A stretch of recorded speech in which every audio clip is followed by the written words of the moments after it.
बहुत ही अच्छी और संस्कारी लड़की है। हमारे पड़ोस में ही रहती है। उम्र 24 साल होगी। मान जा अमन की माँ तू भी, और अपने बेटों को भी समझा ले। तेरी भी उम्र हो चुकी है। कब तक संभालेगी अमन के तीनों बच्चों को? होने दे दूसरी शादी अमन की। कमला चाय की चुस्की लेते हुए लीला से बोली। ना दीदी, अमन मानने को तैयार नहीं है। साल भी नहीं बीता है बहू को मरे हुए, फिर दोनों बच्चे भी तो बड़े हो रहे हैं। कहता है पहले बेटी बेटे के लिए अच्छे घर का रिश्ता ढूंढूंगा, उनका घर बस जाए फिर सोचूंगा अपने बारे में। अरे उसको समझा बुझा, बुढ़ापे में रचाएगा ब्याह।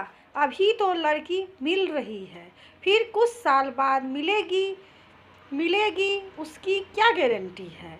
देख ले लड़की की फोटो, जितनी सुंदर है उतनी ही गुणी। मैंने उसके माँ बाप को सब बताया है। गरीब है बेचारे, और 4 बेटियां और हैं उनकी। देख उस गरीब माँ बाप का भी कल्याण हो जाएगा, और तुझे भी बहू और इन बच्चों को माँ मिल जाएगी। इतना कहकर टेबल पर लड़की की फोटो रख कमला अपना बटुआ उठा चलने चलने को हुई। फिर लीला को कंधे से पकड़ बोली, एक बार दिखा तो देना फोटो अपने बेटे को। ठीक है दीदी, मैं कोशिश करती हूँ।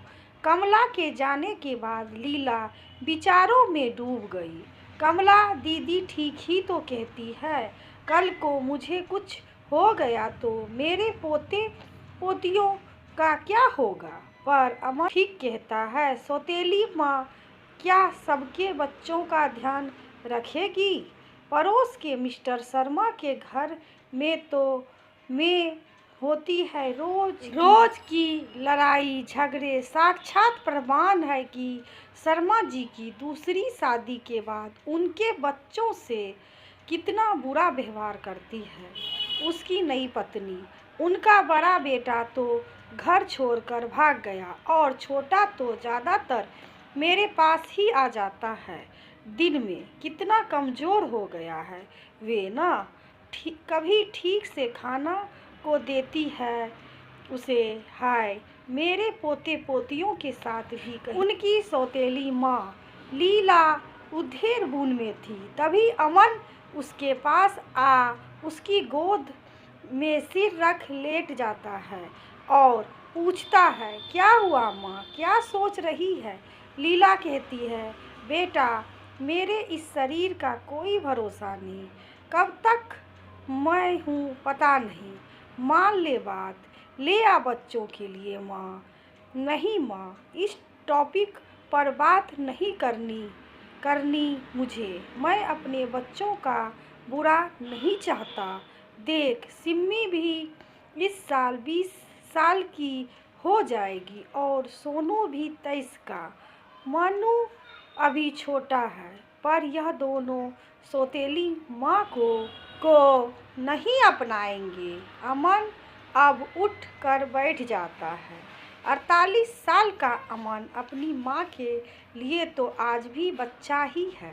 वे भी दिन भर की थकान और सारे गम भूल जाता है अपने माँ के पास बैठ।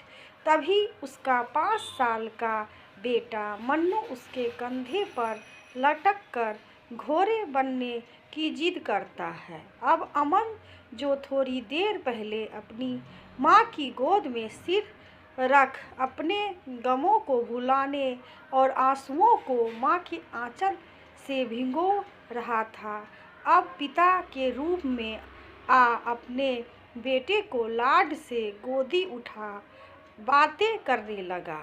सारे दिन क्या क्या किया मेरा मन्नू पूरे दिन की सारी बातें बताने लगा। तब तक बिटिया भी चाय बिस्कुट ले आई, और बड़ा बेटा भी वहीं आकर बैठ गया।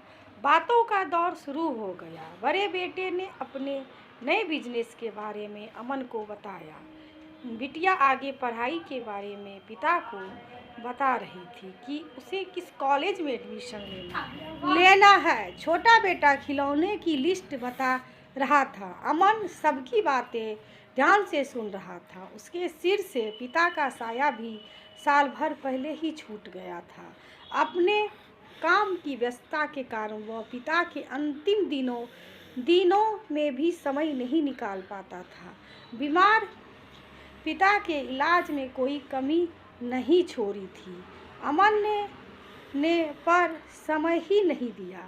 कभी उनके साथ इस तरह बैठकर बातें करना।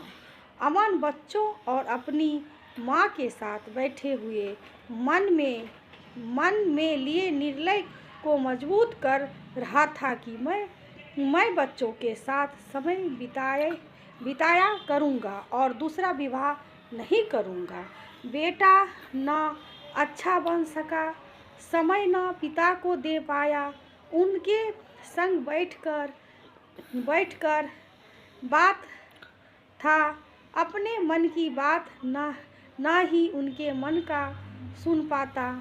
हाल अच्छा पति भी ना बन पाया, पत्नी को भी समय ना दे पाया। मेरे बच्चे की माँ छोड़कर दुनिया क्यों चले गई?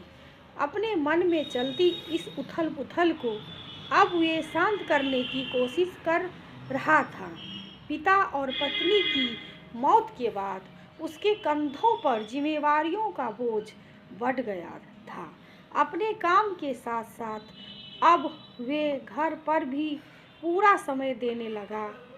टेबल पर रखी फोटो पर सरसरी नज़र दौड़ते हुए अमन बोला, ठीक है माँ बोल दो लड़की वालों को। हाँ, अगले साल तेरे पोते की शादी इसी से करवा देंगे। बिटिया के लिए भी एक अच्छा लड़का देख लिया है। भाभी भी माँ जैसी होती है। लड़की अच्छी है तो मन्नू को संभाल लेगी।